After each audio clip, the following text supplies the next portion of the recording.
What's going on, guys? It's Cameron from Tinker's Musings here, and today we're going to cover a way that I like to validate PS3 games that I'm either going to be buying or selling or keeping for the collection. And really, you should be doing this with every game that you buy because you never know. It's not enough to just see that it boots up.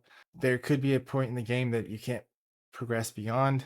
And the only real way to know about that is if you do a full disk verification. And one methodology for doing that is using a backup tool, and that's a free open source tool. And we'll be going into the details of what to do and how to run it. I have this physical copy of Monopoly Streets for PS3, and it's something that I don't know if I'm going to keep for my own, but I like to, double check. It's a little bit dirty. You can clean that off, but no major scratches, so it should be okay in terms of reading ability. Now, let's get into what we need to do on the PC side. So there is this tool called PS3 Disk Dumper. It's a free open source utility, and there are Linux, Mac, and Windows builds. You need a compatible Blu-ray drive, and there's a link here, and I've also got it open on this tab. According to the RPCS3 wiki, these are the LG drives that are supported. I just happen to have one of these for a previous project where I was ripping my UHD Blu-rays. It's a UHD friendly Blu-ray drive, so that means that it can read up to the quad layer where you can get up to 100 gigabytes on a single disc. And yeah, so this is one of the supported models. It also happens to work with 4K Blu-rays if that's what you're into for home theater. You need one of these drives from LG, Asus, Samsung, Lite-On, Sony. There's a couple of HP, Plextor, BenQ, and even TIAC. In order to get this, we need to go to the GitHub, go to releases, go ahead and grab the latest release at the time that you watch this video. This is 4.2.3 as of recording. There could be a newer version out by the time you get to watch this video, so please make sure you get the latest version. Get the one that's appropriate to your operating system. I happen to be running Linux, so I downloaded the Linux version.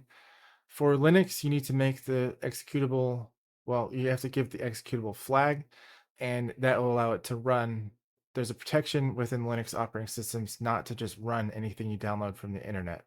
We need to use either the GUI, depending on whatever desktop environment, or the tried and true chmod plus X on the executable wherever you downloaded it. Then you can start the dumper and follow the instructions. You need to make sure that the disk is actually mounted, and that's going to vary depending on your operating system. You can set it to automatically load up, I believe, on most operating systems. So be sure that you have that as a path that you can get to. I don't yet have the disk inserted, so I'm going to put that in now. Once it's inserted, we need to make sure that we open it, and we see that it popped up on the left with removable devices. Now that this is loaded, we're going to open up our utility, and we need to rescan the disk drive.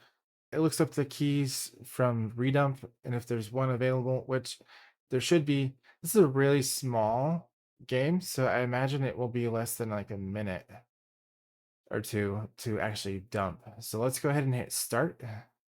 Oh yeah, yeah, super fast. We're gonna be done very, very soon. All right, and then as we wait for that to finish, I'm gonna show you what happens with the current directory. So we see this Monopoly folder was created relative to our executable path. And the files are actually done copying, so that's awesome. No read errors. Files match a verified copy. So that means that somebody else has dumped this game and they have done a match to verify the contents. So that's wonderful. When the game is done, go into the subdirectory that it created, and we have this SFB file at the root and then PS3 underscore game. And then here we're going to have a variety of images, maybe some sounds, and then there's going to be your license directory, trophies, user. User directory is going to be where it has all the assets and game data. The eboot bin, I believe, is the entry point to the game itself. So that's what loads up when the game starts. And then these are the trophies that would then be loaded into your trophies. And that's the disk license. Now, what can you do with these files? Well, you can put these on a custom firmware PS3, or you could run it from an emulator like RPCS3 on a PC. This PC actually has an RTX 4070.